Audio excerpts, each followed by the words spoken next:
বাংলাদেশে প্রতিদিন ঘটে যাওয়া গুরুত্বপূর্ণ ঘটনা ও সাম্প্রতিক নানা তথ্য নিয়ে আলোচনা ও বিশ্লেষণে টিবিএন 24 নিউজ নেটওয়ার্কের নিয়মিত আয়োজন আলোচনায় বাংলাদেশ অনুষ্ঠানে দর্শক আপনাদের স্বাগত জানাচ্ছি। আমি আশফাক আহমেদ। আজকের অনুষ্ঠানে অতিথি হিসেবে আমাদের সাথে যুক্ত আছেন অ্যাডভোকেট আব্দুর রশিদ, সাধারণ সম্পাদক বাংলাদেশ ল সোসাইটি ইউএসএ, এবং আমাদের সাথে আরও যুক্ত হবেন অ্যাডভোকেট জহিরুল ইসলাম মুসা, যুগ্ম সদস্য সচিব এবং আইন সম্পাদক, জাতীয় নাগরিক পার্টি। আপনাদের স্বাগত জানাচ্ছি আলোচনায় বাংলাদেশ অনুষ্ঠানে। আমি আলোচনা শুরু করার আগে দর্শকদের উদ্দেশ্যে কয়েকটি তথ্য একটু তুলে ধরতে চাই এবং এই বিষয়গুলো নিয়েই আপনাদের সাথে আলোচনা করব মূলত আজকে। প্রথমে যে তথ্যটি তা হচ্ছে, জুলাই গণঅভ্যুত্থানে সংঘটিত মানবতা বিরোধী অপরাধের মামলায় সাবেক প্রধানমন্ত্রী শেখ হাসিনা, তৎকালীন স্বরাষ্ট্রমন্ত্রী আসাদুজ্জামান খান কামাল এবং সাবেক আইজিপি আবদুল্লাহ আল মামুনের বিরুদ্ধে 5টি সুনির্দিষ্ট অভিযোগ দাখিল করেছে রাষ্ট্রপক্ষ। অভিযোগপত্রে উল্লেখ করা 5টি সুনির্দিষ্ট অভিযোগ হলো, আমি শুধু মূল পয়েন্টগুলো একটু বলে যাচ্ছি, আমরা এই বিষয়গুলো নিয়ে আলোচনা করব। গণভবনের সংবাদ সম্মেলনে উস্কানিমূলক বক্তব্য, হেলিকপ্টার ও প্রাণঘাতী অস্ত্র ব্যবহারের নির্দেশ, রংপুরে ছাত্র আবু সাইদ হত্যা, চাংখারপুলে ছাত্র হত্যা, আশুলিয়ায় হত্যা ও লাশ পোড়ানো, এই 5টি সুনির্দিষ্ট অভিযোগ। এবং অভিযোগপত্রে বলা হয়েছে আসামিদের জ্ঞাতসারে এবং তাদের নির্দেশেই অপরাধগুলো সংঘটিত হয়েছে। এবং এরপর যে তথ্যটি তা হচ্ছে, রাজনৈতিক দল হিসেবে বাংলাদেশ জামায়াত ইসলামীর নিবন্ধন অবৈধ ঘোষণা করে 1 যুগ আগে হাইকোর্টের দেয়া রায় বাতিল ঘোষণা করেছে আপিল বিভাগ। প্রধান বিচারপতি সৈয়দ রেফাত আহমেদের নেতৃত্বাধীন 4 সদস্যের আপিল বিভাগ রবিবার এ রায় দেন। রায়ে আদালত বলেছেন যে দলটির ক্ষেত্রে পেন্ডিং গঠনতন্ত্র, রেজিস্ট্রেশন ইস্যু এবং অন্য কোনো ইস্যু যদি থেকে থাকে তা সাংবিধানিক ম্যান্ডেট পুরোপুরি প্রয়োগ করে নিষ্পত্তি করতে নির্বাচন কমিশনকে নির্দেশ দেওয়া হলো। হাইকোর্টের রায়ের বিরুদ্ধে জামায়াতের করা আপিল সর্বসম্মতিক্রমে মঞ্জুর এবং লিভ টু আপিল নিষ্পত্তি করে এ রায় দেয়া হয়। এবং সবশেষ আরেকটি তথ্য একটু তুলে ধরি, তা হচ্ছে বহুল আলোচিত 21শে আগস্ট গ্রেনেড হামলার মামলায় যাবজ্জীবন কারাদণ্ডপ্রাপ্ত তারেক রহমান ও মৃত্যুদণ্ডপ্রাপ্ত সাবেক স্বরাষ্ট্র প্রতিমন্ত্রী লুৎফুজ্জামান বাবর সহ সব আসামির খালাসের রায়ের বিরুদ্ধে রাষ্ট্রপক্ষকে আপিলের অনুমতি দিয়েছেন আপিল বিভাগ। রবিবার হাইকোর্টের রায়ের বিরুদ্ধে প্রতিপক্ষের লিভ টু আপিল মঞ্জুর করে প্রধান বিচারপতি ডক্টর সৈয়দ রেফাত আহমেদের নেতৃত্বাধীন আপিল বিভাগ এই আদেশ দেন। আদালতের রাষ্ট্রপক্ষে শুনানি করেন অতিরিক্ত অ্যাটর্নি জেনারেল আব্দুল জব্বার ভুইয়া। এই ছিল কিছু তথ্য। আমি আলোচনায় চলে যেতে চাই। অ্যাডভোকেট আব্দুর রশিদ, আপনার কাছেই আসি। অনুষ্ঠানের শুরুতে যে বিষয়টি আপনি নিশ্চয়ই দেখেছেন যে আন্তর্জাতিক অপরাধ ট্রাইব্যুনালে ক্ষমতাচ্যুত সাবেক প্রধানমন্ত্রী শেখ হাসিনার মামলার যে আনুষ্ঠানিক অভিযোগ দাখিল তা করা হয়েছে এবং এর বিচার কাজ সরাসরি সম্প্রচার করা হয়েছে। এটি বাংলাদেশে আগে কখনো হয়নি। এই যে বিচার কাজ সরাসরি সম্প্রচারের যে উদ্যোগটি, এটি আপনি কিভাবে দেখছেন আব্দুর রশিদ? ধন্যবাদ আশফাক ভাই, আপনাকে এবং আপনার মাধ্যমে দর্শক শ্রোতাদের। অবশ্যই এটি একটি নজিরবিহীন ঘটনা এবং বাংলাদেশের ইতিহাসে এই প্রথম ঘটছে যে কখনো একটি বিচার কার্য সরাসরি একটি ট্রাইব্যুনাল থেকে সম্প্রচার করা হবে, সোশ্যাল মিডিয়া থেকে শুরু করে বাংলাদেশ জাতীয় টেলিভিশনে, এবং বাংলাদেশের মানুষ সেটা স্বচক্ষে দেখার সুযোগ পাবে। এবং এই স্বচক্ষে এটার মধ্যে ভালো দিক আছে এবং মন্দ দুটো দিকই আছে বলে আমি মনে করি। কারণ হচ্ছে একটা হচ্ছে ভালো দিক, যে অবশ্যই মানুষ দেখতে পারবে, চুলচেরা বিশ্লেষণ করতে পারবে। মিডিয়া, যারা লোকাল মিডিয়া আছে তারা হয়তো ঢাকার খবর তারা অন্য মিডিয়া থেকে সংগ্রহ করে, কিন্তু এখন তারা হয়তো সরাসরি সম্প্রচারের মধ্য দিয়ে তারা সেই তথ্যগুলো, উপাত্তগুলো তারা পাবে এবং এগুলোকে তারা চুলচেরা বিশ্লেষণ করতে পারবে, এগুলোর উপরে মানুষের ওপিনিয়ন নিতে পারবে, মতামত প্রকাশ করতে পারবে, হুইচ ইজ রিয়েলি গুড। এবং মানুষও একটি বিচারটা সঠিকভাবে ন্যায় বিচার হচ্ছে নাকি অন্যায় বিচার হচ্ছে, নাকি লোক দেখানো বিচার হচ্ছে, নাকি এটা মিডিয়া ট্রায়াল হচ্ছে, বা কি ধরনের বিচার হচ্ছে, সেটাও মানুষ সরাসরি দেখার মধ্যে দিয়ে মানুষ এটাকে একটা নিজের বিবেক দিয়ে বিচার করার একটা সুযোগ পাবে, হুইচ ইজ রিয়েলি গুড। তো এটা একটা ভালো দিক। আর যদি মন্দ দিকের কথা বলি, তাহলে হয় কি, যখন আপনি মিডিয়ার সামনে যখন একটা বিচার হয়, তখন প্রথমত মানুষের এই ধরনের পূর্ব কোনো অভিজ্ঞতা না থাকার কারণে অনেক সময় মানুষ কিন্তু ওখানে হতবিহ্বল হতে পারে, বা তার মধ্যে মানে শঙ্কা কাজ করতে পারে, বা সাক্ষীদের মধ্যে অনেক ধরনের মানসিক মনে করেন যে কন্ট্রোললেস কাজ করতে পারে, এটা হতে পারে। আবার এটাও হতে পারে যে কোনো শব্দ বা কোনো ফ্রেজ বা কোনো সেন্টেন্সকে নিয়ে দেখা যাচ্ছে বিরোধী পক্ষ বা অন্য পক্ষ তারা তাদের নিজেদের মতো করে এটা ব্যাখ্যা করতে পারে সোশ্যাল মিডিয়া। আজকাল তো আপনি জানেন যে সোশ্যাল মিডিয়ায় অনেক শব্দ, কথা, ফ্রেজ এগুলোকে ভাইরাল করে নিজের মতো প্রচার করা যায়, এবং বাংলাদেশে তো বিভিন্ন দল মত নির্বিশেষে মানুষ তো অবশ্যই বিভক্ত। আমি আপনাকে আমেরিকার একটা বিখ্যাত কেসের কথা বলি। এই কেসটা হচ্ছে ওজে সিমপসন কেস। এবং ওজে সিমপসন কেস 1995-এ এই কেসটা সারা পৃথিবীতে 95 মিলিয়ন মানুষ এই কেসটা কিন্তু দেখছিল টিভিতে এবং অনলাইনের মধ্যে। তো এই কেসে চলাকালীন সময় এই কেসের সবচেয়ে বড় একটা আলামত ছিল যে ওজে সিমপসনের গ্লোভসটা, হ্যান্ড গ্লোভসটা, এই কেসটাতে সার্কামস্টেন্সিয়াল এভিডেন্স এটা সম্পূর্ণরূপে প্রমাণিত, বোঝাই যায়, সবাই বোঝে যে এটা কোনটা ওজে সিমপসন দ্বারাই হয়েছে, তার ওয়াইফকে এবং তার ওয়াইফের বয়ফ্রেন্ডকে, রাইট? এবং ওখানে একজন ড্রাইভারও দেখেছে তাকে সেই বাড়ি থেকে চলে যেতে বা ঘুরতে, এবং ডিএনএ, রক্ত সবকিছু মিলে কিন্তু এই কেসটা কিন্তু কমপ্লিটলি একটা এমন কেস ছিল যে ওজে সিমপসন এখানে নিশ্চিতভাবে এখানে তাকে অপরাধী হতে যাচ্ছে এবং তার যাবজ্জীবন অথবা মৃত্যুদণ্ড হয়তো ঘোষণা হবে।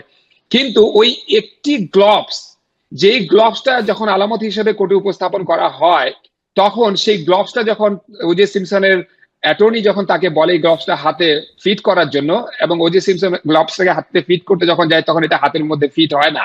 ইট don't fit, it don't fit, এই শব্দটা যখন তার অ্যাটর্নি উচ্চারণ করে জুরিদের সামনে এবং আদালতের মধ্যে, সারা আমেরিকার মধ্যে এটা একটা হ্যাশট্যাগ হয়ে যায়, ডোন্ট ফিট, ডোন্ট ফিট। এর মানে হচ্ছে যেহেতু ওই গ্লোভসটা ফিট হচ্ছে না, এটা ওজে সিমপসনের গ্লোভস না।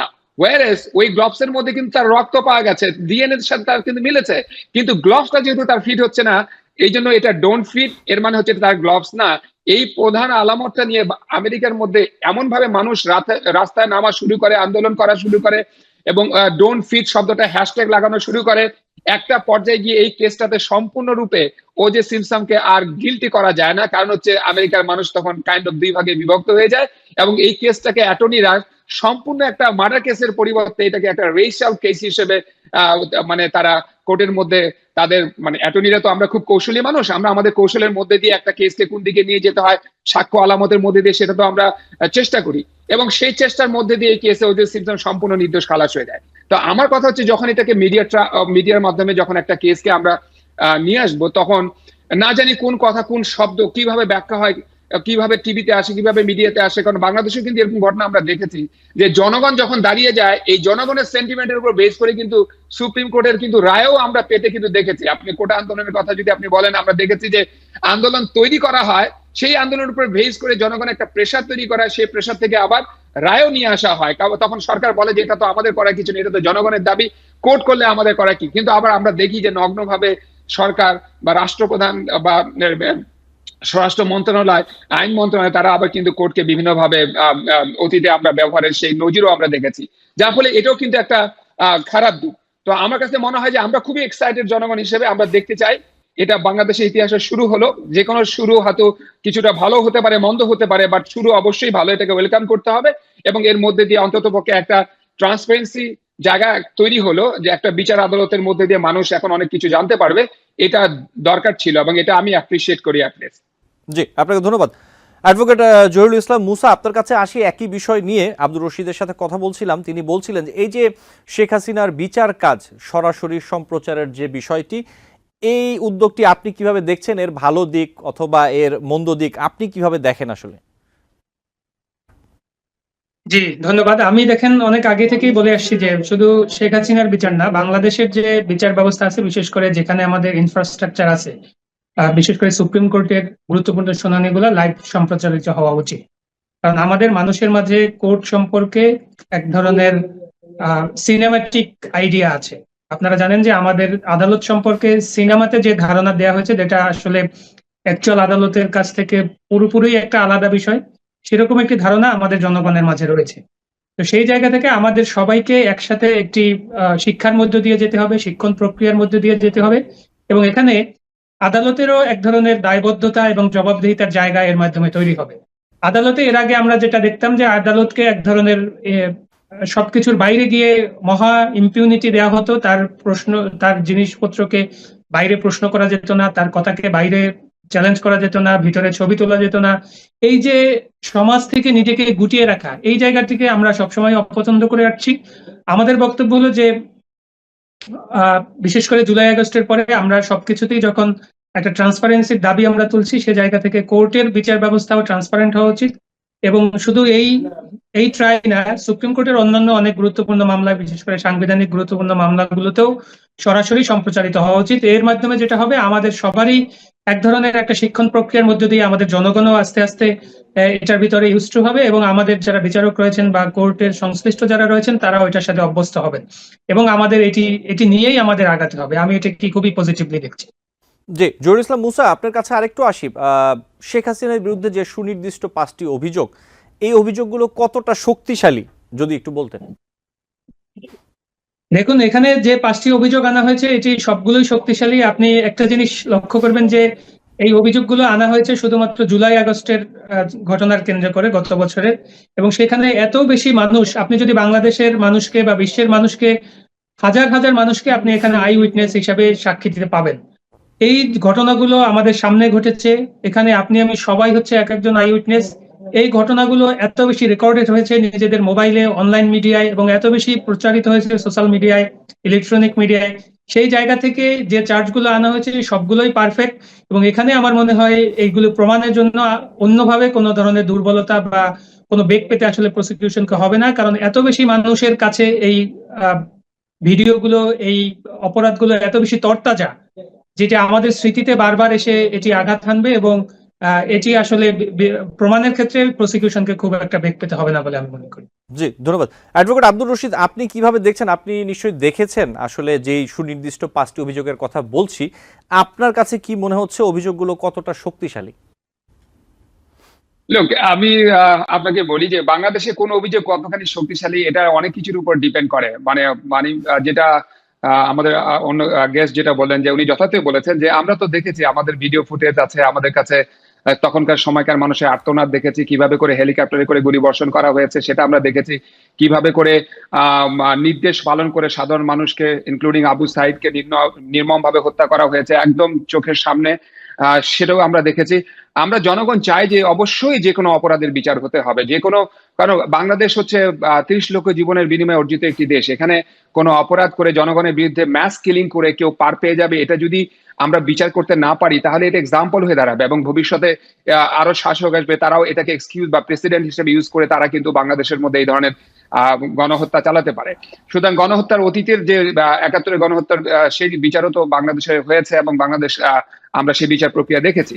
এখন কথা হচ্ছে কি, অনেক সময় বাংলাদেশে বিচার ব্যবস্থা এবং টোটাল যে আপনার রাষ্ট্রীয় সিস্টেমটা, এটা অনেক সময় শক্তের ভক্ত নরমের জম হয়ে দাঁড়ায়, ইন এ সেন্স যে রাষ্ট্র ক্ষমতায় যারা অধিষ্ঠিত থাকে তাদের আসলে সাইকোলজি বা তাদের ফিলোসফি কিভাবে কাজ করে তার উপর আমরা দেখেছি যে বিচার বিভাগ এবং বিচার প্রক্রিয়া প্রভাবিত হয়।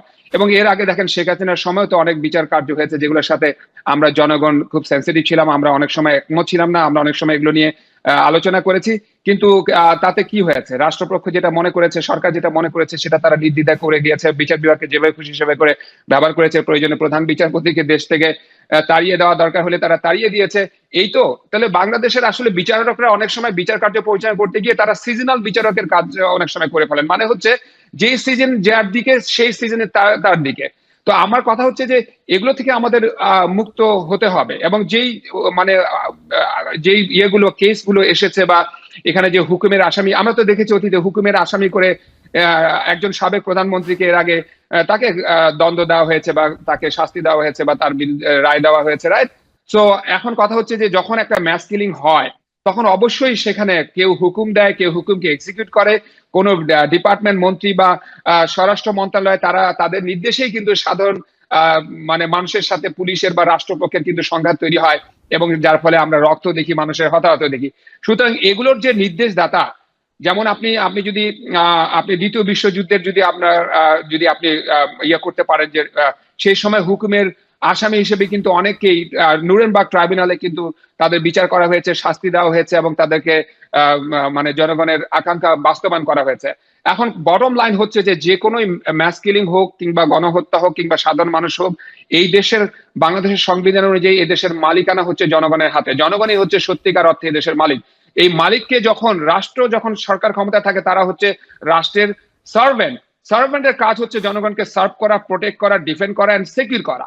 সেই রাষ্ট্র যখন তার বন্দুক জনগণের দিকে তাক করে জনগণকে যখন হত্যা করবে অবশ্যই সেটার বিচার হতে হবে। এখানে হুকুমদাতা, হুকুমের আসামি এবং যারা এইসব হুকুমকে অন্যায়ভাবে পালন করেছে, কেউ কিন্তু হুকুমকে অন্যায়ভাবে পালন করতে কিন্তু বাধ্য না, কিন্তু তারপরেও যারা লয়ালিটি দেখিয়ে নিজের সুযোগ সুবিধা চরিতার্থ করার জন্য যারা এসব করেছে, আমার মনে হয় আমরা জনগণ হিসেবে চাই তাদের মুখোশ উন্মোচিত হোক, সঠিক বিচার হোক, যাতে বাংলাদেশের ভবিষ্যতে এই ধরনের হত্যাযজ্ঞ যেন আমরা আর না দেখি, এটা যেন কখনো একটা এক্সাম্পল হয়ে না দাঁড়াতে পারে। অ্যাডভোকেট আব্দুর রশিদ, বাংলাদেশের বিচার বিভাগে অনেক সময় মানুষের আবেগ দ্বারা প্রভাবিত হয় অথবা আন্দোলন দ্বারা প্রভাবিত হয়, ইউএসএ তে কি এমনটা হয় অ্যাডভোকেট আব্দুর রশিদ? এটা প্রায় সব দেশে হয়। মানে হচ্ছে ওই যে আমেরিকাতে তো আমরা বিশ্বাস করি যে of the people, by the people and for the people. মানুষ যখন রাস্তায় নামে তখন সেটার একটা প্রতিধ্বনি তো আমরা সবখানে দেখতে পাই। তবে হ্যাঁ, এটা বাংলাদেশের মতো বা অন্যান্য ফ্লেক্সিবল ডেমোক্রেসির মতো না। আমেরিকাতে একটা জিনিস এখানে হচ্ছে চেক অ্যান্ড ব্যালেন্সটা খুব বেশি স্ট্রং, এবং এখানে কিন্তু এটার হওয়ার সম্ভাবনাটা অনেকাংশে কম। একদম যে হয় না তা আমি বলছি না, কিন্তু হওয়ার সম্ভাবনা অনেক কম। দেখেন বর্তমান সময়ে আপনি বিচার বিভাগকে দেখবেন আমেরিকাতে যে এমন এক্সিকিউটিভ অর্ডারের মাধ্যমে যেসব আইন পাশ করে কংগ্রেসের বা সংসদের মধ্যে দিয়ে যেসব ডিসিশন নেওয়া উচিত, সেসব ডিসিশন এখন এক্সিকিউটিভ অর্ডারের মাধ্যমে আমাদের প্রেসিডেন্ট দিচ্ছেন। এবং এই এক্সিকিউটিভ অর্ডারকে যখন চ্যালেঞ্জ করে কোর্টে যাওয়া হচ্ছে, কোর্টগুলো কিন্তু অনেক সময় এক্সিকিউটিভ অর্ডারগুলোকে বৈধতা দিচ্ছেন। এটা হয়তো অন্য সময় হলে বা strong and check and balance যদি ডেমোক্রেসি হতো তাহলে কিন্তু এটা হতো না, কিন্তু এখন আমরা সেটা দেখছি। তবে হ্যাঁ, এটা যে ব্যাপক হারে হচ্ছে তা কিন্তু না। অবশ্যই একটা বড় ধরনের আমেরিকাতে চেক অ্যান্ড ব্যালেন্স আছে, অ্যাটলিস্ট এখানে জুডিশিয়ারির প্রতি বা জাস্টিস সিস্টেমের প্রতি মানুষের অগাধ বিশ্বাস আছে। এখানে আমরা নির্ভয়ে থাকি, এখানে আমরা যে কোনো ভাবে যে কোনো বিষয় নিয়ে স্বাধীনভাবে আমরা কথা বলতে পারি। এজন্য আমাদেরকে কখনো কোনো ধরনের মানে রাষ্ট্রযন্ত্রের হ্যারাসমেন্টের শিকার হতে হয় না। সেই স্বাধীনতাটুকু আমাদের আছে এখানে। জি, অ্যাডভোকেট আব্দুর রশিদ, আপনাকে ধন্যবাদ। অ্যাডভোকেট জহিরুল ইসলাম মুছা, আমি একটু আপনার কাছে আসি। একটু জানতে চাই আপনার কাছে, জামায়াতের নিবন্ধন এবং প্রতীক ফেরত পাওয়ার যে প্রক্রিয়া বা কোন ধাপগুলো আসলে বাকি থাকলো, এই ব্যাপারটা যদি একটু, অথবা যদি বলি যে প্রক্রিয়ার আনুষ্ঠানিকতা যে সম্পন্ন হবে কিভাবে হবে, এই বিষয়টা যদি একটু সহজভাবে দর্শকদের উদ্দেশ্যে একটু বলতেন অ্যাডভোকেট জহিরুল ইসলাম মুছা।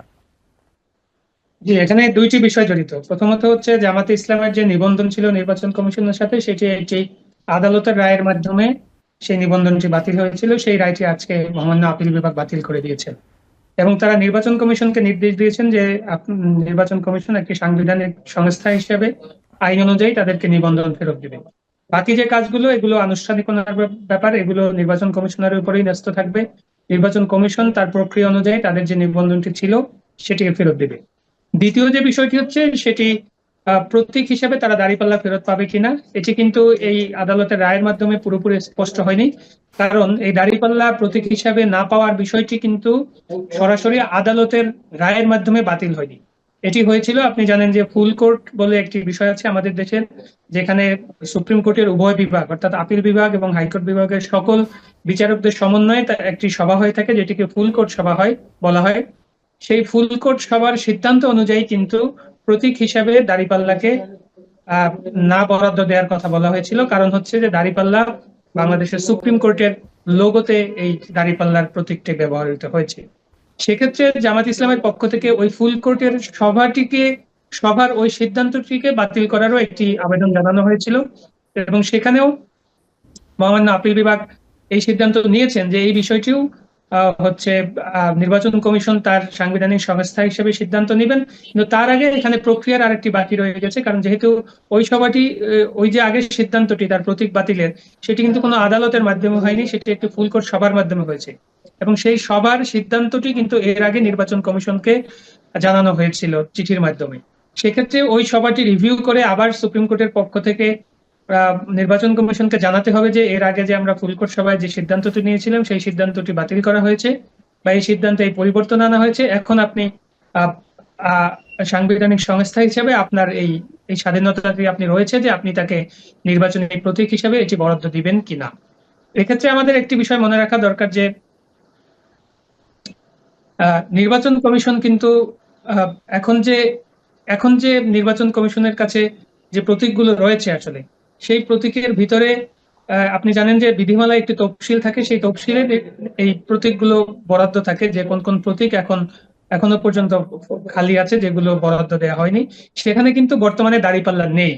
সেক্ষেত্রে ওই সুপ্রিম কোর্ট থেকে এই আদেশ বা রিভিউর যে সিদ্ধান্ত সেটি পাওয়ার পরে নির্বাচন কমিশনকে যদি দাঁড়িপাল্লা জামাত ইসলামকে বরাদ্দ দিতে হয়, সেক্ষেত্রে তাকে আগে তার তফসিল সংশোধন করে সেখানে দাঁড়িপাল্লাকে অন্তর্ভুক্ত করতে হবে। এবং সেখান থেকেই তাকে দাঁড়িপাল্লা বরাদ্দ দিতে হবে।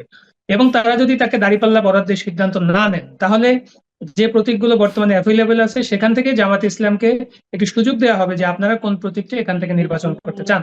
সেটি যদি খালি থাকে বা সেটির জন্য যদি নির্বাচন কমিশন জামাত ইসলামকে এলিজিবল মনে করে, তাহলে তাদেরকে সেটি বরাদ্দ দেওয়া হবে। তো এই বিষয়টি আসলে আপিল বিভাগের পূর্ণাঙ্গ রায়, তার পর্যবেক্ষণ এবং আগের ফুলকোর্ট সভা কি পদ্ধতিতে পরিবর্তিত হলো বা বাতিল হলো কিনা ওই সিদ্ধান্তটি, সেটি না দেখা পর্যন্ত আসলে পরিষ্কার করে বলা যাচ্ছে না। জি, আপনাকে ধন্যবাদ অ্যাডভোকেট আব্দুর রশিদ। আপনিও সাথে থাকবেন। আমরা একটি বিরতি নিব, বিরতি থেকে ফিরে আপনাদের সাথে আরো কয়েকটি বিষয় নিয়ে আলোচনা করব। দর্শক, আলোচনায় বাংলাদেশ অনুষ্ঠানে নিচ্ছি ছোট্ট একটি বিরতি, সাথে থাকবেন। TBN 24 টেলিভিশন দেখতে আজই কল করুন 7187776556। লগ ইন করুন www.totalcablebd.com। দর্শক, আলোচনায় বাংলাদেশ অনুষ্ঠানে আপনাদের আবারও স্বাগত জানাচ্ছি। আমাদের সাথে আছেন দুজন অতিথি। আমি বিরতির পর একটু অ্যাডভোকেট আব্দুর রশিদ আপনার কাছে আসি। যে বিষয়ে কথা বলছিলেন অ্যাডভোকেট জহিরুল ইসলাম মুসা, রাজনৈতিক দল হিসেবে বাংলাদেশ জামায়াত ইসলামের নিবন্ধন অবৈধ ঘোষণা করে এক যুগ আগে হাইকোর্টের দেয়া রায় বাতিল ঘোষণা করেছেন আপিল বিভাগ। এই বিষয়ে আপনি কি বলবেন? আপনি এই রায়ের বিষয়টি নিশ্চয়ই দেখেছেন, এই ব্যাপারে আপনি কি বলবেন অ্যাডভোকেট আব্দুর রশিদ? ধন্যবাদ। লোক, বাংলাদেশের মানুষের পরম দুর্ভাগ্য হচ্ছে যে বাংলাদেশের মানুষ আসলে কি চায় সেটা স্বাধীনতা উত্তর পরবর্তী যে কোনো শাসক ক্ষমতা এসে সেটা কখনোই সেটা উপলব্ধি করতে পারেনি।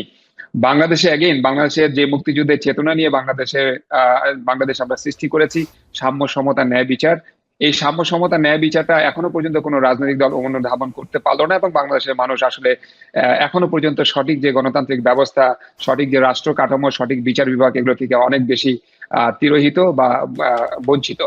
এখন কথা হচ্ছে যে বাংলাদেশে কোন দল রাজনীতি করবে, কোন দল রাজনীতি করবে না, এই সিদ্ধান্ত নেওয়ার মালিক আসলে কি?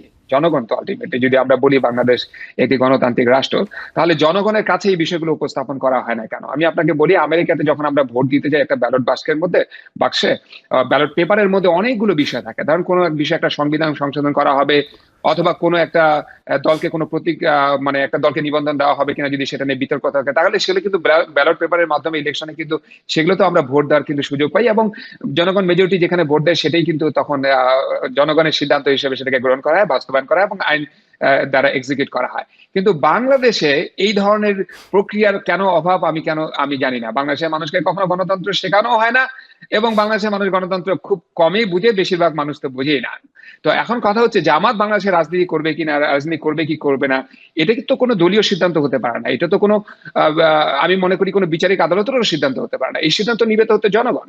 দেখেন, জাতীয় পার্টিকে আমরা বলি একটা স্বৈরাচারী শাসক ব্যবস্থা, রাইট? এবং তারা একসময় হানা ভোট করেছে, প্রেসিডেন্ট এরশাদ সাহেব ক্ষমতায় ছিল। পরবর্তীতে এখন জাতীয় পার্টির অবস্থান কি দাঁড়িয়েছে? এখন তো ওই যে জলে ভাসা পদ্মের মতো জাতীয় পার্টি হয়ে গেছে অনেকটা, তাই না? তো এটা আসলে এই জায়গাটা কর্মের ফলের মাধ্যমে এসেছে, এবং জনগণও তাদেরকে প্রত্যাখ্যান করেছে। সুতরাং একটা দলকে তার নিবন্ধন, তার অপরাধ ছিল, সেই অপরাধের মাধ্যমে সে বাংলাদেশে রাজনীতি করতে পারবে কি পারবে না, এই সিদ্ধান্তটা জনগণের উপর ছেড়ে দেওয়া উচিত। বাংলাদেশে আসলে জামাতে ইসলামী তো মানে কখনো এককভাবে রাষ্ট্র ক্ষমতা তারা আসেওনি, তাদের ভোট সংখ্যা 9-10% বেশিও না। কিন্তু বাংলাদেশের মানুষের যেহেতু একটু ধর্মীয় দুর্বলতা আছে, সুতরাং জামাতে ইসলামী নামে একটি রাজনৈতিক ধর্মীয় ভিত্তিক রাজনৈতিক দল, তারা মোটামুটি একটা জায়গায় রাজনীতি করবে এবং তারা সেটা করে আসছে। এখন কথা হচ্ছে, আপনি যখন রাষ্ট্র ব্যবস্থাকে এনফোর্স করে যখন আপনি কোনো দলের নিবন্ধন বাতিল করবেন, তখন হয় কি, এই ধরনের বাতিল অনেক সময় জনগণের মধ্যে ভুল একটা মেসেজ দিতে পারে।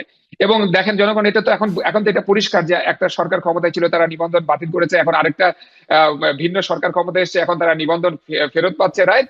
তাহলে এর মানেটা কি দাঁড়ালো? এর মানে হচ্ছে সরকার যখন যে ক্ষমতায় থাকবে, সে যেভাবে করে দেখবে, সেভাবে করে কোনো রাজনৈতিক দলের নিবন্ধন বাতিল হবে, সে মার্কা পারবে কি পারবে না, এই ধরনের সিদ্ধান্ত মানে নেওয়া হবে। এবং কোর্টগুলোকে আমরা দেখেছি যে যখন এগুলো বিষয় কোর্টের কাছে যখন আসে, বাংলাদেশের বিচার ব্যবস্থার মধ্যে একটা বড় ত্রুটি হচ্ছে যে বিচার ব্যবস্থাকেও আমরা একটা সিস্টেমেটিক বিচার ব্যবস্থা করতে পারিনি। যেমন বিচারক নিয়োগের প্রক্রিয়া থেকে শুরু করে বিচার বিভাগের যেসব অনেক সময় রাজনৈতিক সিদ্ধান্তগুলো, যেগুলো যত প্রুডেন্সিয়ালি নেওয়া উচিত এবং এগুলোর অ্যামিকাস কিউরি করে মতামত নিয়ে এগুলো যেমন সিদ্ধান্ত নেওয়া দরকার, সেই বিষয়গুলোর আমরা খুব কমই দেখি বাংলাদেশের আদালত প্রাঙ্গণে।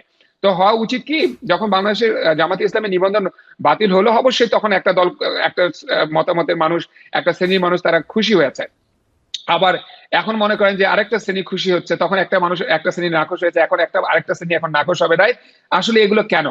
আমার কথা হচ্ছে যে নিবন্ধন যদি কারো বাতিল করতেই হয় তাহলে আহ তাকে সন্ত্রাসী দল হিসেবে ঘোষণা করতে হবে, তার সন্ত্রাসী কর্মকাণ্ড দেখাতে হবে, এবং তার ভিত্তিতে হয়তো তার নিবন্ধন বাতিল করাটা যথোপযুক্ত হতে পারে।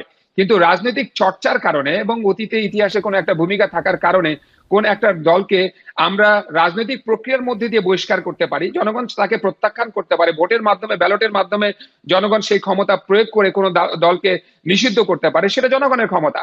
এবং সেই প্রক্রিয়ার মধ্যে দিয়ে যদি আমরা যাই তাহলে এটা হয় কি সর্বগ্রহণযোগ্য একটা ব্যবস্থা হয়। কিন্তু যখন আপনি রাষ্ট্র প্রতিষ্ঠানকে ব্যবহার করবেন নিবন্ধন বাতিল করার জন্য, মার্কা দিবেন কি দিবেন না জন্য, তখন এটা জনগণের মধ্যে অনেক সময় বিভক্তি তৈরি করে। এবং আমরা তো আসলে দলে মতে পথে সব দিক দিয়ে তো বাংলাদেশের মানুষ আমরা বিভক্ত হয়ে গেছে। এখন একই পরিবারের মধ্যে দেখবেন এক ভাই কেউ বিএনপি করে, কেউ আওয়ামী লীগ করে, কেউ জামাত করে, তিনজন তিনজনের মুখ দেখতে চায় না, তিনজন তিনজনকে মনে করেন যে সকালবেলা ঘুম থেকে উঠে কেউ মুখ দেখতে চায় না। এই জায়গাটাকে আমরা বাংলাদেশে নিয়ে আসলাম কি জন্য?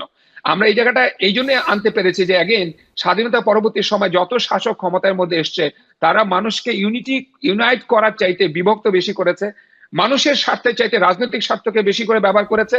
রাজনৈতিক স্বার্থের কারণে যখন যাকে খুশি বাতিল করেছে, যাকে খুশি গ্রহণ করেছে, যাকে খুশি সুযোগ দিয়েছে, যাকে খুশি কখনো মানে তাকে বেদি বানিয়েছে, হাসপাতালে পাঠিয়েছে, যেভাবে খুশি সেভাবে করে বন্দুক ধরে তার অন্য দলকে নিজেদের দলে টেনে নিয়ে এনেছে, সংসদে বসিয়েছে, এরকম ঘটনা ঘটেছে। এগুলো সবই অপ্রত্যাশিত, এগুলো বাংলাদেশের মানুষ চায় না। আমরা চাই যে বাংলাদেশের মানুষ কি চায় সেটা বাংলাদেশের মানুষকে, সেই শক্তি বাংলাদেশের মানুষকে দিতে হবে।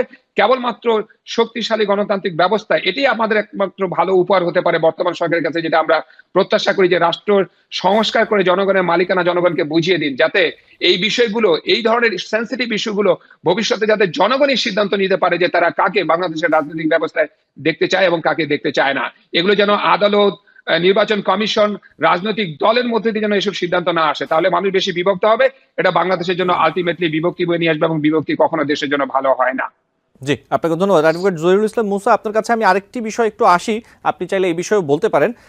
আমি একটু প্রসঙ্গটা আনি, সেটা হচ্ছে যে বহুল আলোচিত 21 আগস্ট গ্রেনেড হামলা মামলায় যাবজ্জীবন কারাদণ্ডপ্রাপ্ত তারেক রহমান এবং মৃত্যুদণ্ডপ্রাপ্ত সাবেক স্বরাষ্ট্র প্রতিমন্ত্রী লুৎফুজ্জামান বাবর সহ সব আসামির খালাসের রায়ের বিরুদ্ধে রাষ্ট্রপক্ষকে আপিলের অনুমতি দিয়েছেন আপিল বিভাগ। এই বিষয়টি একটু দর্শকদের উদ্দেশ্যে আপনি যদি একটু সহজে বুঝিয়ে বলতেন আইনি ব্যাপারটা। ধন্যবাদ। আমি একটু আগের আলোচনাটাকে একটু কন্টিনিউ করি। আমরা দেখেন বলে আসছি যে গত 15 বছরে বিশেষ করে বাংলাদেশের যে প্রতিষ্ঠানগুলো ছিল সেই প্রতিষ্ঠানগুলোকে একেবারে ফ্যাসিবাদী শাসন ব্যবস্থা পুরোপুরি ধ্বংস করে দিয়েছে। এখন সেই ধ্বংস কাঠামো থেকে আমরা যখন একটু বেরিয়ে আসার চেষ্টা করছি, সেই জায়গা থেকে দাঁড়িয়ে আমাদের তুলনাটা একটি অন্যায্য তুলনা হয়ে যায়। আমরা যদি খুব সহজভাবে এই তুলনাটা করে ফেলি যে আওয়ামী লীগের আমলে ঠিক নিবন্ধন বাতিলের সিদ্ধান্তটি হয়েছিল, আবার বর্তমান সরকার এসে এটা ফেরত দিয়েছে, এইটা যদি এই আগের পূর্বেকার আমলের সাথে এটার আদালত ব্যবস্থার তুলনা করি, সেটি কিন্তু একটি অন্যায্য তুলনা হবে এবং একটি ভুল মেসেজ আমাদের মানুষের কাছে যাবে। পৃথিবীর যে কোনো আদালত বা যে কোনো স্ট্যান্ডার্ডের আওয়ামী লীগের আমলে যে রায়টি হয়েছিল এটি হওয়ার কথা না। অর্থাৎ এখন আদালত যে রায়টি দিয়েছেন, বা এর আগেও আপনারা দেখবেন যে এটিএম আজহার সাহেবের সাথেও যে মামলাটির যখন খালাস দিয়েছেন সেখানে যে বিষয়গুলো আদালত অবতারণা করেছেন, যে ক্রিমিনাল লয়ের জুরিসপ্রুডেন্সের যে কোনো স্ট্যান্ডার্ডে এই মামলাটি, এই সাজাটি টেকে না। তো সেই জায়গা থেকে যখন আদালত একটি আনডান করছে, সেটাকে আমরা আগের রেজিমের একটা প্রতিষ্ঠানের সাথে বর্তমান রেজিমের প্রতিষ্ঠানকে তুলনা দিলে মানুষ আসলে একটি ভুল মেসেজ পেতে পারে বলে আমরা আশঙ্কা হয়। সেজন্য আগের প্রতিষ্ঠান যে ভুলগুলো করেছিল, যে প্রভাবান্বিত হয়ে যে রায়গুলো দিয়েছিল, সেগুলো যখন এখন আমরা উল্টে যেতে দেখি, এগুলো আমাদের এই ধারণা পোষণ করা মোটেই ঠিক হবে না যে আওয়ামী লীগের আমলে এক ধরনের রায় হতো, এখন ইন্টারিম এসে অথবা পরের যে সরকার আসবে তারা এসে ঠিক উল্টিয়ে দেবে। এই ধারণা থেকে আমাদের বেরিয়ে আসতে হবে। দ্বিতীয় যে প্রসঙ্গটি আপনি আমাকে প্রশ্ন করেছেন, যে 21 আগস্টের গ্রেনেড হামলা মামলায় আপনারা জানেন যে সেখানে যতজন আসামি ছিলেন তারেক রহমান সহ লুৎফুজ্জামান বাবর সহ তাদেরকে কিন্তু মহামান্য হাইকোর্ট ডিভিশন তাদেরকে খালাস দিয়ে দিয়েছেন। এবং আপনারা জানেন যে এখানে বিচার প্রক্রিয়ায় মারাত্মক ত্রুটি ছিল, সেই ত্রুটিগত কারণেই কিন্তু এই খালাসের রায়টি এসেছিল। আপনারা জানেন যে এখানে মামলা যখন ট্রায়াল স্টেজে ছিল, সেই ট্রায়াল স্টেজ থেকে তাদেরকে আবার এই মামলাটি তদন্তের জন্য পাঠানো হয়েছিল। অর্থাৎ ক্রিমিনাল লয়ের যে বিচারিক প্রক্রিয়া, সেই প্রক্রিয়া এখানে মারাত্মক ত্রুটি ছিল। এবং শুধুমাত্র কনফেশনের উপর ভিত্তি করে এখানে শাস্তির একটি বড় জাস্টিফিকেশন সেখান থেকে নেওয়া হয়েছিল, যে কনফেশনটি যার থেকে আদায় করা হয়েছিল তাকে শত শত দিন রিমান্ডে নির্যাতন করা হয়েছিল। এবং তিনি এক পর্যায়ে এই ইসে মৃত্যুবরণই করেন এই নির্যাতন সহ্য করতে না পেরে। তো সেই জায়গা থেকে এই মামলায় যে ত্রুটিগত বিষয়গুলো ছিল, সেই ত্রুটির জায়গা থেকেই আসলে তারেক রহমান সহ অন্যান্য যাদেরকে খালাস দেওয়া হয়, সেই পদ্ধতিগত ত্রুটির কারণে কিন্তু এই মামলা থেকে তাদেরকে অব্যাহতি দেওয়া হয়, হাইকোর্ট ডিভিশন অব্যাহতি দেয়। এখন আপনারা একটি জিনিস মনে রাখবেন যে তাহলে কেন আবার এই রাষ্ট্রপক্ষ এটার বিরুদ্ধে আপিল করলো, লিভ টু আপিলের আবেদনটি কেন করলো? এটির একেবারে সহজ উত্তরটি হচ্ছে যে একটি পুরোপুরি দায় মুক্তি দেওয়ার জন্যই আসলে রাষ্ট্রপক্ষ এখানে এই আপিলটি করেছে। এই রাষ্ট্রপক্ষ তারেক রহমানের বিপক্ষে হিসাবে এই আপিলটি করেনি। রাষ্ট্রপক্ষ চাচ্ছে যে তারেক রহমান এই মামলাটি থেকে ক্লিয়ার হয়ে বের হয়ে আসেন, কোনো ধরনের কোনো প্রক্রিয়া যেন এখানে অবশিষ্ট না থেকে যায় পরবর্তী সরকার বা অন্য কারো হাতে। সেজন্য রাষ্ট্রপক্ষ নিজেই উদ্যোগী হয়ে এখানে তাদের জন্য একটি লিভ টু আপিল দায়ের করেছেন এবং মহামান্য আদালত সেটি গ্রান্টও করেছেন, অর্থাৎ লিভটি গ্রান্ট করেছেন। এবং এর ফলে যেটা হবে, একটি ক্রিমিনাল আপিল এখান থেকে উদ্বুদ্ধ হবে এবং সেই আপিলের রায়ের মাধ্যমে যদি আবার তারা এই সাজাটিকে বহাল রাখতে পারেন, তাহলে তারেক রহমান একেবারে সর্বোচ্চ আদালত থেকে সর্বোচ্চ সবগুলো প্রক্রিয়া শেষ করে এরপরে আরো একটি প্রক্রিয়া থেকে যায় রিভিউ, সেটাও হয়তো আমরা দেখবো এই প্রক্রিয়ায় যেতে। এই প্রক্রিয়াটি আসলে মূলত তারেক রহমানকে চূড়ান্তভাবে দায়মুক্তি দেওয়ারই একটা প্রক্রিয়া। এখানে আসলে এই মামলার পদ্ধতিগত ত্রুটিকে চ্যালেঞ্জ করে যে রায়টি হয়েছে, সেই মূল রায়কে চ্যালেঞ্জ করে আসলে এই আবেদনটি আসলে হয়নি। এটি সবার কাছে স্পষ্ট থাকা উচিত। এখানে মূলত তারেক রহমান সহ অন্যান্য আসামিদেরকে পুরো প্রক্রিয়াগতভাবে সকল প্রক্রিয়া শেষ করে তাদেরকে একটি দায়মুক্তি দেওয়ার অংশ হিসেবেই রাষ্ট্রপক্ষ এই আবেদনটি করেছে। জি, ধন্যবাদ আপনাকে। আমি আরেকটি প্রসঙ্গে একটু আপনার কাছে আসি, যদি আমাকে একটু ছোট করে বলতেন আমি একটু তুলে ধরি। জাতীয় পার্টির চেয়ারম্যান জিএম কাদেরের রংপুরের বাসভবনে হামলা ও ভাঙচুরের ঘটনায় বৈষম্য বিরোধী ছাত্র আন্দোলনের দুই নেতার কাছে তথ্য চায় সেনাবাহিনী। শনিবার দিবাগত রাত 12:30টার দিকে নগরের পায়রা চত্বরের রংপুরের আহমেদ ইমতিয়াজ আহমেদ ও জেলা আহ্বায়ক ইমরান আহমেদের সঙ্গে কথা বলেন সেনা সদস্যরা। ওই খবর পেয়ে রাত 1:30টার দিকে ঘটনাস্থলে ছুটে যান জাতীয় নাগরিক পার্টির মুখ্য সংগঠক উত্তরাঞ্চল সার্জিস আলম। তিনি সেখানে 72 পদাতিক ব্রিগেডের কমান্ডার ব্রিগেডিয়ার জেনারেল হুমায়ুন কাইয়ুমের সঙ্গে কথা বলেন। পরে রাত 2টার দিকে বৈষম্য বিরোধী দুই নেতাকে নিয়ে ঘটনাস্থল ছাড়েন সার্জিস। এই ঘটনার ব্যাপারে যদি কিছু বলতেন আপনার, যদি জানা থাকে, অ্যাডভোকেট জহিরুল ইসলাম মুসা।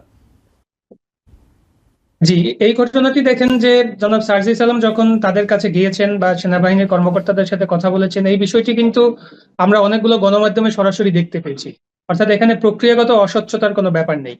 আপনি যদি এই বিষয়টিকে একটি প্রশ্নবোধক চিহ্ন আকারে হাজির করেন যে জনাব সার্জিস আলম কোন ক্যাপাসিটিতে সেখানে গেলেন বা তাদের নিয়ে বের হয়ে আসলেন, এখানে কিন্তু এটি গোপন কিছু ব্যাপার ছিল না এবং সরাসরি আপনারা লাইভে বা গণমাধ্যমের মাধ্যমে, ফেসবুক লাইভের মাধ্যমে, সামাজিক যোগাযোগ মাধ্যমে আমরা তাদের পুরো আলোচনাটি কিন্তু আমরা দেখেছি। সেখানে তারা কি বিষয়ে আলোচনা করছেন, কেন তারা এই বিষয়টিকে করছেন। তবে আপনাদের একটি বিষয় মাথায় রাখতে হবে যে জাতীয় পার্টির যে এই হঠাৎ করে নাড়াচাড়া, এটি আসলে স্বাভাবিক কিনা, এটিকে আপনাকে অনেকগুলো রাজনৈতিক বিষয়গুলোর সাথে মিলিয়ে পড়তে হবে, তাহলে বিষয়টি আমাদের কাছে স্পষ্ট হবে। আপনারা জানেন যে যখন আওয়ামী লীগকে ফ্যাসিবাদী দল হিসেবে নিষিদ্ধ করা হয়, সেই নিষিদ্ধ করার পর কিন্তু আমাদের দেশের যে এস্টাবলিশমেন্ট রয়েছে এবং বিশেষ করে আমাদের পার্শ্ববর্তী দেশ ভারত, সেটি স্বাভাবিকভাবেই তারা এখানে নাখোশ হয়েছে। তারা এটার নানামুখী প্রতিক্রিয়া আমরা কিন্তু তাদের কাছ থেকে দেখতে পেয়েছি। তারই অংশ হিসাবে আমাদের দেশের অনেক ধরনের রাজনৈতিক দলও কিন্তু ভারতের সুরে সুর মিলিয়ে কথা বলতে আমরা দেখেছি। তারই একটা প্রক্সি হিসেবেই কিন্তু জাতীয় পার্টিকে মাঠে নামানো হয়েছে এবং জাতীয় পার্টি উদ্দেশ্যমূলকভাবে কিন্তু এখানে তারা বিভিন্ন ধরনের উস্কানি এবং নানান কথাবার্তা নিয়ে তারা মাঠ গরম করার একটা প্রক্রিয়া কিন্তু আমরা দেখেছি। এটা আমরা রংপুরে দেখেছি, বরিশালে দেখেছি। বরিশালে কিন্তু জাতীয় পার্টির সাথে গণ অধিকার পরিষদ তাদেরকে মোকাবেলা করেছে। এখন এই পুরো বিষয়গুলো আসলে রাজনৈতিক জায়গা থেকে যদি আপনি দেখার চেষ্টা করেন, তাহলে কিন্তু এই মেসেজটি ক্লিয়ার হবে যে জাতীয় পার্টি পুরো ফ্যাসিবাদী আমলে ফ্যাসিবাদের দোসর হয়ে, ফ্যাসিবাদের অংশ হয়ে কিন্তু এই দেশে ফাংশন করেছে, অপারেট করেছে, তারা ঠিক কি এমন জিনিস ঘটলো যে এখনই তাদের এই জিনিসগুলো নিয়ে আবার মাঠে নামার প্রয়োজন হলো এবং তারা আসলে তাদের এই শক্তিটা বা তাদের এই অ্যাডভোকেট জহিরুল ইসলাম মুসা, যদি একটু বলতেন কোন বিষয়গুলো নিয়ে আসলে জাতীয় পার্টি মাঠে নামছে, অথবা যে মুখোমুখি হওয়ার অথবা মোকাবেলার কথা যে বললেন, কেন তাদের সাথে মুখোমুখি বা মোকাবেলা হচ্ছে বিভিন্ন রাজনৈতিক দলের বা সংগঠনগুলোর, যদি একটু বলতেন। জি, দেখুন, এটি দীর্ঘদিন ধরেই রাজনৈতিক পরিমণ্ডলে এই আলোচনা আছে যে আওয়ামী লীগকে যেহেতু ফ্যাসিবাদের দায়ে দোষর করা হয়েছে, তাদের যেহেতু অপরাধের ফিরিস্তি অনেক, তাদের সহযোগী হিসাবে জাতীয় পার্টিকেও এই বিচারের আওতায় আনতে হবে, তাদেরকেও জবাবদিহিতার আওতায় আনতে হবে। কিন্তু সরকারের পক্ষ থেকে জাতীয় পার্টিকে কিন্তু এই প্রক্রিয়ার আওতায় আনার কোনো উদ্যোগ এখনো পর্যন্ত দেখা যায়নি। সেজন্য বাংলাদেশের যে রাজনৈতিক দলগুলো রয়েছে তারা কিন্তু অনেকেই জাতীয় পার্টির ব্যাপারে এর আগেও কথা বলেছেন, তারা স্পষ্ট করে তাদেরকে জবাবদিহিতার আওতায় আনতে কিন্তু অনুরোধ জানিয়েছেন। কিন্তু একটি তারা রাজনৈতিক দলের কার্যালয়ে অথবা একজন রাজনীতিকের বাড়িতে যে যারা হামলা ভাঙচুর করছে, এই ব্যাপারে আপনি কি বলবেন অ্যাডভোকেট জহিরুল ইসলাম মুছা? বিষয়টা হচ্ছে যে আপনারা তার বিচার চাইতে পারেন অথবা অভিযোগ করতে পারেন, সবকিছুই ঠিক আছে, আইনি প্রক্রিয়া রয়েছে, রাজনৈতিক প্রক্রিয়া রয়েছে, কিন্তু রাজনৈতিক কার্যালয়ে যে ভাঙচুর, এই বিষয়টির ব্যাপারে আপনি কি বলবেন? না, এটি তো কোনোভাবেই গ্রহণযোগ্য না। আপনি কোনো ধরনের রাজনৈতিক দলের কার্যালয়ে গিয়ে আপনি আঘাত করতে পারেন না। এটি বাংলাদেশের আইন অনুযায়ী, বর্তমান আইন অনুযায়ী এটি একটি ফৌজদারি অপরাধ। আপনি ফৌজদারি অপরাধের জন্য যারা এই ভাঙচুরের সাথে জড়িত, সেটা আপনি তদন্তপূর্বক তাদের জন্য ব্যবস্থা নেবেন।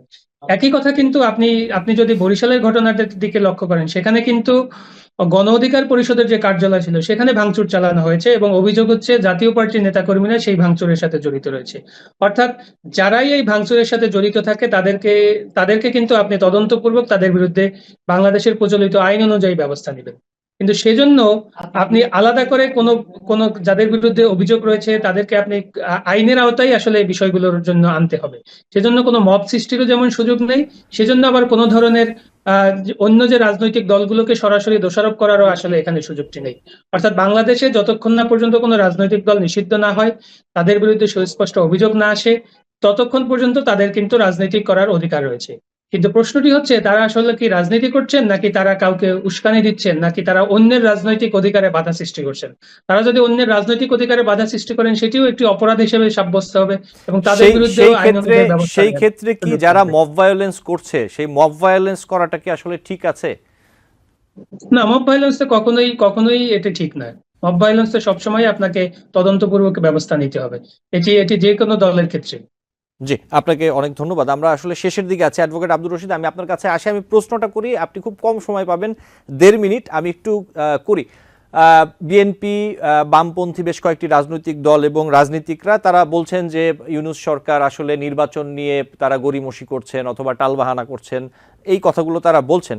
আমি যদি সামারাইজ করি ছোট করে, যে ডক্টর ইউনূস লম্বা সময় ক্ষমতায় থাকতে চান এমন একটা ধারণা অনেকের মধ্যে, অনেক রাজনীতিকের মধ্যে, বিএনপি অথবা অন্যান্য বিভিন্ন রাজনৈতিক দলের, তারা এটা বোঝাতে চাচ্ছেন। আপনার পর্যবেক্ষণ কি? আপনি আমেরিকা থেকে কি দেখেন যে এমন কোন ইঙ্গিত কি আপনার চোখে পড়ে যে প্রফেসর মোহাম্মদ ইউনূস আসলে লম্বা সময় ক্ষমতায় থাকতে চান? যদি না পড়ে, আপনার কি কেন মনে হয় যে এই সন্দেহের কারণটা আসলে কি? লোক সন্দেহ তো থাকবেই, আলোচনা সমালোচনা থাকবে, সেটাই তো হচ্ছে গণতান্ত্রিক প্রক্রিয়া, মানুষের পার্টিসিপেশন নিশ্চিত করার একটা জায়গা, তাই না? এবং মানুষ তো লোক সরকার একটা এমন ব্যবস্থা যে তাকে সবসময় চাপের মধ্যে থাকতে হবে, এবং যখন একটা ট্রু ডেমোক্রেসি থাকে তখন মানুষ বিভিন্ন অ্যাঙ্গেল থেকে ডক্টর ইউনূসকে বিচার করবেন, সমালোচনা করবেন, তার উদ্দেশ্য নিয়ে মানুষ চুলচেরা বিশ্লেষণ করবেন মিডিয়া সব জায়গাতে, এটা খুব স্বাভাবিক ব্যাপার। আর কথা হচ্ছে যে আমরা আমেরিকা থেকে সোফার আমরা এখনো পর্যন্ত এই ধরনের কোনো স্পষ্ট কোনো মেসেজ, ইঙ্গিত কিংবা কোনো কিছু আমাদের কাছে এখনো মনে হয় না যে বাংলাদেশে আসলে ডক্টর ইউনূস সাহেব দীর্ঘদিন ক্ষমতায় থাকতে চান, এরকম আমাদের এখনো মনে হয়নি। বরং বাংলাদেশে কম্পারেটিভলি অনেক শাসকের চাইতে তিনি আন্তর্জাতিকভাবে অনেক গ্রহণযোগ্য একজন মানুষ, তিনি বাংলাদেশের দায়িত্ব নিয়েছেন, সেটা অবশ্যই আমরা অ্যাপ্রিসিয়েট করি। এখন কথা হচ্ছে লোক, জনগণের অধিকার জনগণকে ফিরিয়ে দিতে হবে, ইলেকশন করতে হবে, এবং এই ইলেকশনটা আমাদের প্রাণের দাবি, মনের দাবি, বাংলাদেশের মানুষের দাবি। কারণ ইলেকশনই হচ্ছে একমাত্র আমার আর বিচার প্রয়োগ করার একমাত্র জায়গা হচ্ছে নির্বাচন, যেখানে আমি ভোট দিয়ে বিচার করতে পারি যে আমি কাকে রাষ্ট্র ক্ষমতা পরিচালনার দায়িত্ব দিব, কাকে দিব না, এটা হতে হবে। হ্যাভিং সেড দ্যাট, এখন কথা হচ্ছে যে সংস্কার ছাড়া কি নির্বাচন কি ভালো হবে কি হবে না? আমি আপনাদেরকে এই জিনিসটা স্মরণ করিয়ে দিই, এবং এটা খুবই রিস্কি হবে এবং ডিস্ট্রাকটিভ হবে, বাংলাদেশের ভবিষ্যৎ গণতন্ত্রের জন্য খুবই ক্ষতিকারক হবে যদি আমরা বেসিক সংস্কারগুলো না করে যদি নির্বাচনের দিকে যাই। কারণ মানুষের মালিকানা ফেরত আসবে সংস্কারের মধ্যে দিয়ে। রাষ্ট্র কাঠামোকে যদি আমরা ঠিক করতে না পারি, তাহলে যেই ক্ষমতায় আসুক না কেন সেই আবার স্বৈরাচার হতে বাধ্য হবে, সেই আবার ফ্যাসিস্ট হতে বাধ্য হবে। কারণ বাংলাদেশের রাষ্ট্র ব্যবস্থাটাই হচ্ছে সাংবিধানিক ভাবে এরকম যে সেখানে আপনি আমাকে বসিয়ে দিলে আমিও সেখানে ফ্যাসিস্ট হতে বাধ্য হব, কারণ বাধ্যতার জায়গাটা এখানে তৈরি করা আছে। তো এই বেসিক সংস্কারগুলো যেগুলো প্রস্তাব আকারে এসেছে, এগুলো যদি আমরা মেজরিটি যদি ইমপ্লিমেন্ট করতে না পারি, না করে যদি আমরা ইলেকশনে যাই, আমরা তো দেখেছি যে ইলেকশনে যাওয়ার পর কেউ আর জনগণের কথা মনে রাখে না। তো এটা যদি হয় তাহলে জনগণের কিন্তু ভবিষ্যৎ এবং ভাগ্য সেই তিমিরে রয়ে যাবে যে তিমিরে আগে ছিল। সুতরাং বেসিক সংস্কারগুলো করা উচিত, এগুলো দ্রুত জি। পার্টিগুলোর সাথে আলোচনা করে একমত করে আমাদেরকে নির্বাচনের দিকে যত দ্রুত এগোনো যায় সেটাই বাংলাদেশের এবং বাংলাদেশের মানুষের জন্য ভালো হবে। অ্যাডভোকেট আব্দুর রশিদ, আপনাকে অনেক ধন্যবাদ আজকে যুক্ত হওয়ার জন্য, সময় দেওয়ার জন্য। অ্যাডভোকেট জহিরুল ইসলাম মুসা, আপনাকে আন্তরিকভাবে ধন্যবাদ জানাচ্ছি আজকে সময় দেওয়ার জন্য। নিশ্চয়ই আপনাদের সাথে আবারও দেখা হবে, আপনাদের কথা আমাদের দর্শক শুনতে পারবেন। ভালো থাকবেন দর্শক।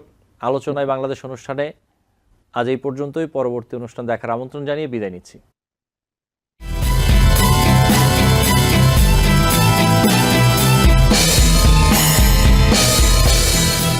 TBN 24 টেলিভিশন দেখতে আজই কল করুন 7187776556। লগ ইন করুন www.totalcablebd.com। নিউ ইয়র্ক থেকে সম্প্রচারিত TBN 24 টেলিভিশন বিশ্বজুড়ে বাঙালির কণ্ঠস্বর।